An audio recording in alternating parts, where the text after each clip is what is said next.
नमस्कार, वंदे मातरम। बच्चों, आप मैथ की स्टडी कैसे करते हैं? यदि आप मैथ की स्टडी करते हैं और आपके पास सोल्यूशन मौजूद है, आपके पास मोबाइल मौजूद है, आपके पास कैलकुलेटर मौजूद है और उसके बाद यदि आप मैथमेटिक्स सॉल्व कर रहे हैं बेटा, तो मत करिए। कोई मतलब नहीं है, आप केवल आपका समय बर्बाद कर रहे हैं। यदि आपको मैथमेटिक्स वाकई में सही रूप में सही तरीके से सॉल्व करना है तो आपको केवल थ्योरी को बहुत बारीकी से पढ़ना है। सब जितने भी की पॉइंट्स उनको समझना है, फार्मूले को समझना है, जितने भी एग्जांपल्स आपकी बुक में दिए हैं उन एग्जांपल्स को बहुत ध्यान से पढ़ना है और उसके बाद आपको एक्सरसाइज को अपने दम पे सॉल्व करना है।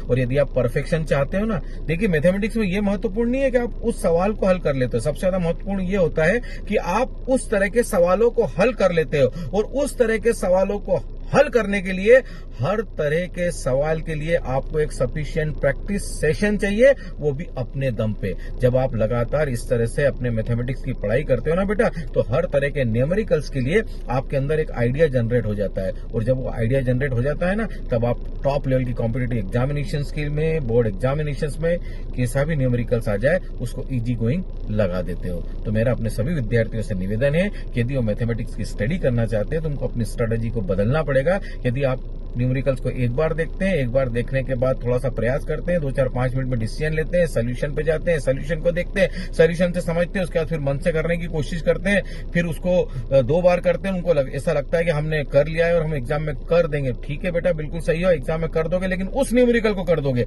लेकिन उस तरह के न्यूमेरिकल्स को नहीं कर पाओगे। यदि आपको उस तरह के न्यूमेरिकल्स को करने की प्रैक्टिस करना है तो आपको लगातार बिना किसी सहायता के प्रयास करना पड़ेगा। और जब आप एक लंबे समय तक इस तरह के न्यूमेरिकल्स की प्रैक्टिस लगाते रहोगे, तब जाके आपका एक विशिष्ट आइडिया जनरेट होगा और वही आपको अति विशिष्ट बनाएगा। Thank you.